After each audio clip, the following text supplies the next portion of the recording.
Okay साथीहरु, अब चाहिँ सुरुमा चाहिँ तपाईको कुनै एउटा ब्राउजर चाहिँ ओपन गर्नुहोस्। सो म चाहिँ यहाँ गुगल क्रोम अथवा जेबाट गरे पनि भएन, कुनै एउटा ब्राउजर। सो म चाहिँ यहाँ गुगललाई ओपन गरेँ र यसमा dbprogram.state.gov भनेर चाहिँ सर्च गर्नुहोस् है त साथीहरु। मैले यहाँ गरिरहेको छु। सो मैले यहाँ सिम्पली यसमा नै क्लिक गरिदिएँ है त, dbprogram.state.gov। सो स्क्रिनशट गरेर राख्न सक्नुहुन्छ अथवा म यो वेबसाइटको लिंक चाहिँ तल डिस्क्रिप्सनमा पनि राखिदिन्छु। अनि त्यसपछि तपाईले यहाँ फर्स्टमा जुन वेबसाइट आउँछ यसमा नै क्लिक गर्नु होला र अब तपाई अगाडि जानुहोस्। अनि त्यसपछि तपाईको अगाडि यस्तो खालको इन्टरफेस खुल्छ है त साथीहरु।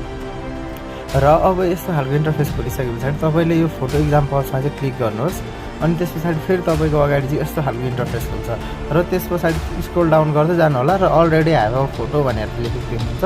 त्यो भन्दा तल फोटो टुल भन्ने यहाँ अप्सन एउटा आउँछ। सो तपाईको मोबाइल पनि यस्तो अप्सन आउँछ है त। अनि यो फोटो टुलमा चाहिँ क्लिक गर्नुहोस्।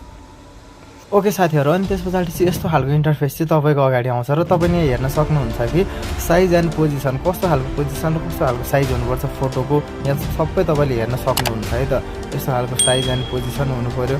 अनि त्यसपछि पोज एन्ड एक्सप्रेसन, कस्तो खालको एक्सप्रेसन हुनु पर्यो, कस्तो खालको पोज हुनु पर्यो, सबै यहाँ हेर्नु होला है त। ग्लास लागेको हुनु हुँदैन, लाइट धेरै टल्केको नि हुनु हुँदैन, कुनै खालको ह्याटहरु लगाएको नि हुनु हुँदैन। यदि बुर्खा हो भनेदेखि बुर्खासम्म चाहिँ चल्छ है त साथीहरु। अनि स्याडोहरु पनि आएको हुनु हुँदैन फोटोमा र धेरै टल्केको पनि हुनु हुँदैन। ब्याकग्राउन्ड पनि एकदमै प्लेन चाहिन्छ है साथीहरु फोटोको लागि चाहिँ। ब्याकग्राउन्ड प्लेन भएको ठाउँमा चाहिँ फोटो खिच्नु होला। अनि त्यसपछि रिजोल्युसन चाहिँ एकदमै यस्तो खालको हुनुपर्छ। यहाँ जुन देखाएको छ नि यस्तो खालको ब्लर आएको चाहिँ हुनु हुँदैन, अलिकति पनि ब्लर हुनु हुँदैन।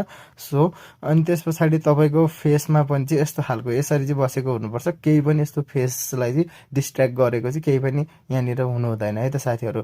ओके साथीहरु, यति सबै भइसकेपछि यस्तो खालको एउटा फोटो खिच्नु होला सुरुमा तपाईले तपाईको मोबाइलको क्यामेराबाट र चुज अ फोटोमा चाहिँ क्लिक गर्नु होला र तपाईले जुन अघि मोबाइलबाट खिच्नु भएको फोटो छ नि त्यसलाई चाहिँ यहाँनिर सेलेक्ट गर्नु होला है त साथीहरु र डोनमा क्लिक गर्नु होला। ओके, अब यहाँ चाहिँ आइसकेको छ र अटोमेटिक क्रप भनेर आइसकेको छ भने साइज एन्ड पोजिसनमा एकचोटी क्लिक गरेर हेर्नु भयो भने यति यो तलको भागसम्म चाहिँ देख्नुपर्छ भनेपछि मेरो फोटोको चाहिँ अलि माथिसम्मै क्रप भयो। त्यसैले अब म चाहिँ क्रप म्यानुअली गर्छु। सो तपाईले यहाँ ट्युटोरियल नै हेर्न सक्नुहुन्छ अथवा क्लोज ट्युटोरियल गर्नु होला।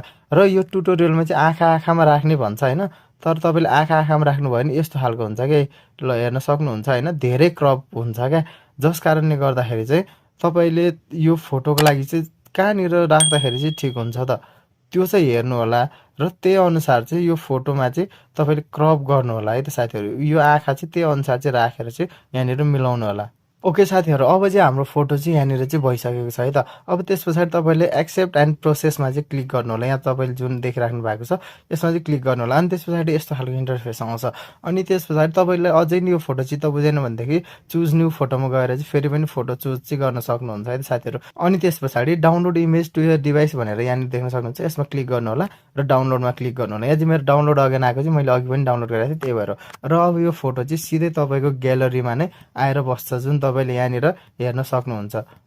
ओके साथीहरु, यो चाहिँ अघि मैले बनाएको फोटो हो त जुन हेर्न सक्नुहुन्छ मोबाइलबाटै खिचेको सेल्फी क्यामेराबाट एकदम क्लियर छ। दुईपट्टिकै कान देखिने यस्तो खालको फोटो हुनुपर्छ है साथीहरु तपाईहरुले खिच्दाको फोटो पनि।